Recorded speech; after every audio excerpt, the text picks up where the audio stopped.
Eu quero começar esse vídeo mandando meus pensamentos para as pessoas que perderam algum parente ou algum amigo, algum conhecido pelo coronavírus. Nas últimas 24 horas, bem, dados de ontem na verdade, porque a gente não tem dados atualizados ainda, nas últimas 24 horas, 881 pessoas faleceram por coronavírus no Brasil, então a gente saiba, de acordo com os dados oficiais, num total até agora de 12.400 pessoas que faleceram. É crucial que a gente relembre essas pessoas, que a gente relembre a gravidade da situação, porque não era brincadeira meses atrás, não é brincadeira hoje. É preciso que vocês fiquem em casa, que vocês se protejam, porque isso vai ajudar a evitar o colapso do sistema de saúde, que já está colapsando em alguns estados e algumas cidades. Então, se protejam. Só para a gente pôr em perspectiva isso aqui, para vocês terem uma ideia de como isso não é pouca coisa, na verdade, a gente sabe que não é. Essas 12.400 mortes equivalem a 66 aviões com lotação máxima caindo e no qual morram todos os passageiros em 2 meses, em pouco mais de 2 meses, na verdade. 66 aviões, ou é o equivalente a 221 ônibus de viagem na estrada num acidente trágico no qual morram todos os passageiros. 221 ônibus. Ou equivale, ontem mencionaram para mim isso aqui, né, a tragédia da Boate Kiss, no Rio Grande do Sul, equivale a 53 tragédias da Boate Kiss. Ou ainda mais assustador, equivale a 4/11 de setembro. O maior atentado terrorista da história dos Estados Unidos, que derrubou 2 prédios, que matou 3.000 pessoas, derrubou 3 aviões.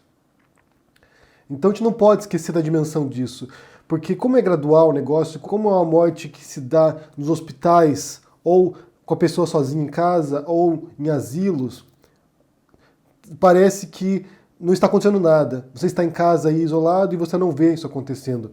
Mas, de fato, é muita gente perdendo a vida nesse momento. A gente nem sequer sabe se já está no pico da pandemia ou se vai aumentar ainda. Então é importante que vocês se cuidem aí. E você ficar em casa é um modo para você se proteger e proteger os outros também. Você é uma pessoa a menos para se contagiar e para passar para outras pessoas. Então, repito aqui os meus pensamentos para quem perdeu algum parente, alguma pessoa próxima. E vocês se cuidem, gente, se cuidem. E o que eu quero falar hoje tem a ver com a gravação em vídeo da reunião ministerial mencionada pelo Sérgio Moro em seu depoimento e que seria a evidência, seria a prova do Sérgio Moro de que ele falou a verdade quando ele foi lá e pediu demissão e revelou que o Bolsonaro teria tentado interferir no ministério do Sérgio Moro e na Polícia Federal para proteger a sua família. Foi uma acusação muito grave do Sérgio Moro na época e nós especulamos aqui que ele não seria burro, né? Ele não seria estúpido. Ele, um juiz federal, não seria estúpido de fazer uma acusação dessa sem provas. E daí no depoimento dele foi frustrante, porque ele foi lá e ele deu meio que um morde-a-sopra, né? Ele foi lá, acusou o Bolsonaro de algumas coisas e no depoimento ele disse, olha, não estou acusando o Bolsonaro de nada, estou só falando o que aconteceu.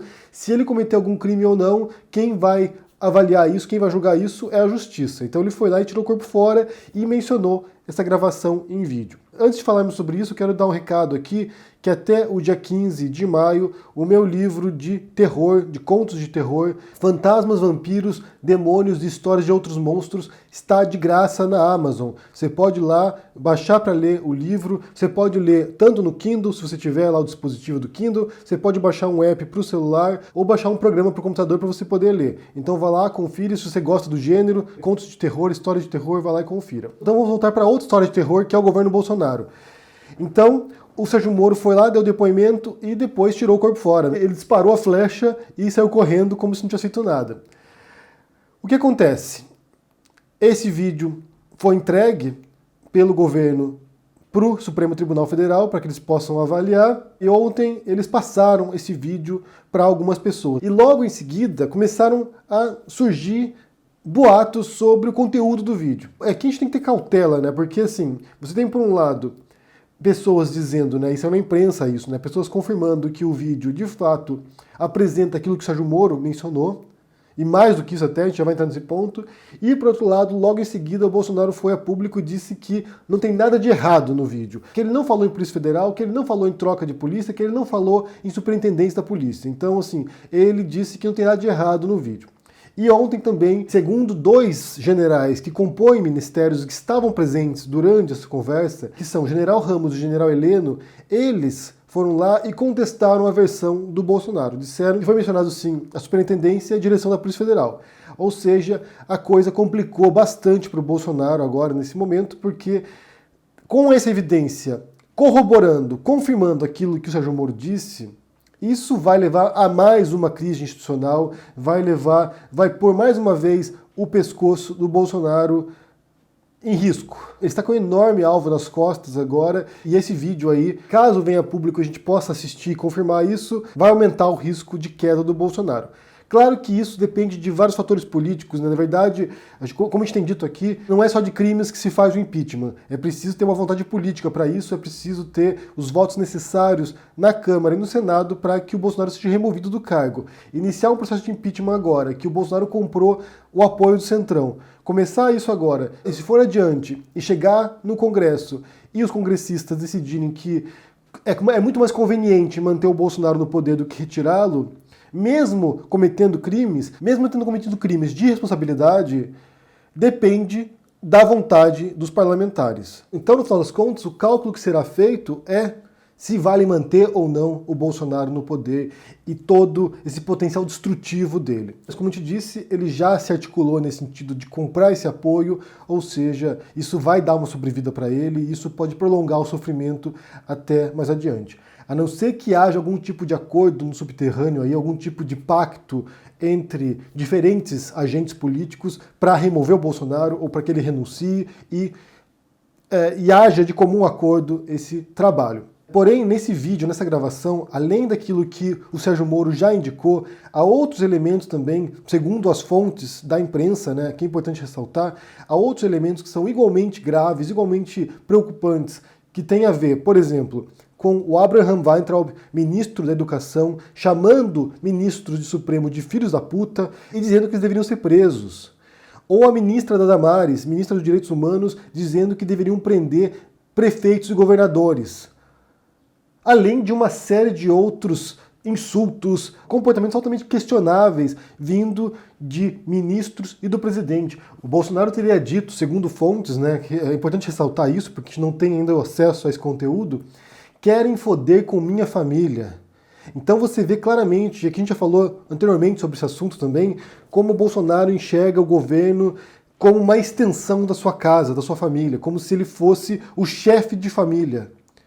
Tanto que quis indicar para a embaixada nos Estados Unidos o filho dele, o Eduardo Bolsonaro, tem lá um puxadinho dentro do palácio para o gabinete do ódio, para que o Carluxo possa brincar de troll na internet, ou seja, ele é alguém que não consegue distinguir família e Estado, não consegue enxergar governo dele e a parentada e os amigos dele. É um patrimonialista, na verdade, é alguém que enxerga o governo como uma extensão da sua casa. E isso é muito sério porque isso viola um dos princípios também elementares da impessoalidade. O Bolsonaro governa para todos os brasileiros, não apenas para a família dele e para os cupinchas dele, e muito menos para a milícia carioca também. Porque boa parte dessa articulação dele aí, de trocar superintendente da Polícia Federal, também tem, pelo menos a gente supõe aqui, possivelmente tem algum vínculo com investigações sobre milícias no Rio de Janeiro. E um último elemento também que surgiu, de acordo com fontes, é que o Bolsonaro teria mencionado nessa reunião aí de ministérios, teria mencionado o exame dele. O exame dele e teria dito que mostrar esse exame poderia levar ao impeachment dele. Parece que ele vai entregar esse exame, parece que já está rolando aí um papo que ele vai entregar esse exame, mas é difícil entender por que ele diria isso, sendo que não tem nada demais no exame.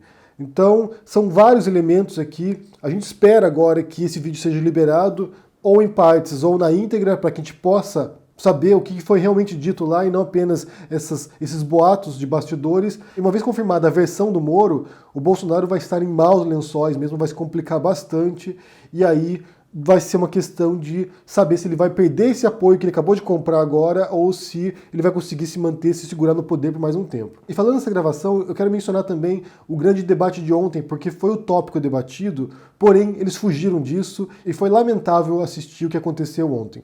Eu vou pôr um trecho aqui da Mona Lisa Perrone dando um pito, chamando a atenção do Caio Coppola pelo modo como ele tem se comportado. Uma das pessoas. Por quê? Porque é um típico garantista de ocasião. Quando lhe interessa, ele puxa a Constituição embaixo do braço. Quando não lhe interessa, ele rasga essa Constituição em pedacinhos. Bom, eu não sou garantista nem de ocasião, tá, doutor? Me ponha fora aí da sua laia, porque eu tenho muito orgulho da minha biografia. Então você é o quê? Você é um conservador eu não faria convicto? O que você faz, você é o quê? Um autoritário? Se você não é um garantista... Isso aí de estagiários e colaboradores, é assim que funciona. Então, assim, não queira me colocar a pecha de criticar toda uma classe. Eu estou sendo muito específico nas minhas críticas, elas são democráticas, é uma pena que seus colegas se sintam ofendidinhos, mudem de profissão. Debatedores, só para pontuar, nós não vamos mais para o segundo tema, por causa do tempo, vocês decidem a continuidade do debate, mas algo precisa ficar muito claro.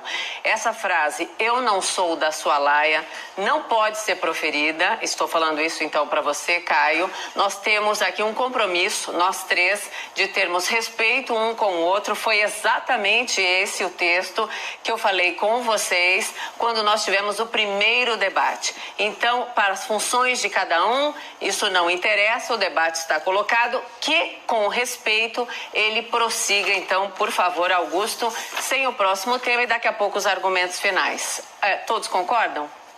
Concordo. Então, por favor, vamos lá. Eu falei recentemente sobre isso, só sobre os ataques ad hominem que o Caio Coppola tem feito ao Augusto de Arruda Botelho, ao advogado criminalista, e isso tem se acentuado nos últimos episódios do grande debate, nos últimos quadros. Eu vejo que o ataque ad hominem, ele é o último recurso de quem não tem argumento mais. Quando você já não tem mais o que defender, quando você já percebeu que você perdeu o debate, quando você já percebeu que a sua credibilidade está em jogo, você começa a atacar o seu interlocutor. Porque é importante destruir a pessoa e não os argumentos dela. Então, você contamina aquilo que ela diz. E uma coisa que o Caio tem feito agora, já tem uns dias isso na verdade, é atacar o trabalho do Augusto como advogado criminalista. Porque num dos quadros, o Augusto mencionou que ele atuou defendendo acusados da Lava Jato e que conseguiu reverter decisões. E aqui é importante a gente pensar o papel do advogado, né? O que é o advogado? Talvez o cara não compreenda, porque ele não é ele é formado em direito, mas não é um advogado, então nunca atuou nessa área e não sabe o papel ético de um advogado. Então o Augusto foi obrigado a explicar isso para ele ontem. O que eu repito aqui é lamentável. É lamentável que você tenha um graduado em direito que não sabe qual é o papel de um advogado num Estado democrático de direito. O que o Augusto explicou? Todos nós, todos os brasileiros, temos direito a uma defesa. Sejamos culpados ou inocentes. Tenhamos cometido um crime ou não.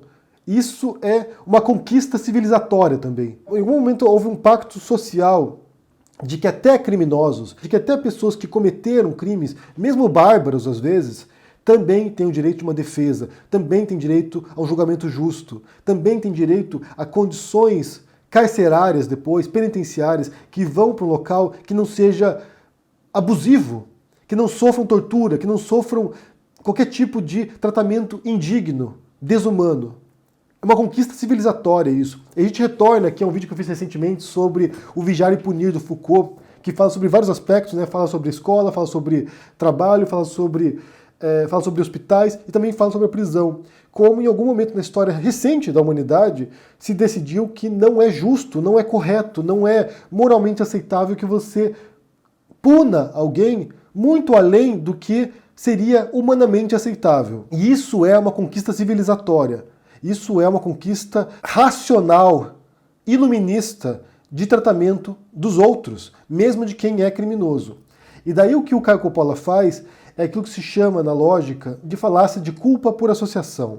Então, por exemplo, como funciona essa estrutura? O doutor Augusto de Arruda Botelho é um advogado criminalista. Ele defende bandido. Joãozinho é um bandido. Logo, o doutor Augusto também é um bandido, ou algum tipo de pessoa que defende crimes, ou que compactua com criminosos. Esse é um argumento falacioso justamente porque o que o Augusto está fazendo é justamente defender um princípio elementar das leis no Brasil, desse direito de defesa. E isso vale, como eu disse, tanto para quem é culpado ou inocente. Vou supor um caso para vocês aqui. Você, bolsonarista, armamentista, feliz porque agora o Bolsonaro relaxou a possibilidade de comprar armas. Na verdade, na prática não fez tanta diferença assim, mas vamos supor que tenha feito. Você vai lá e compra uma pistola. O seu sonho, né?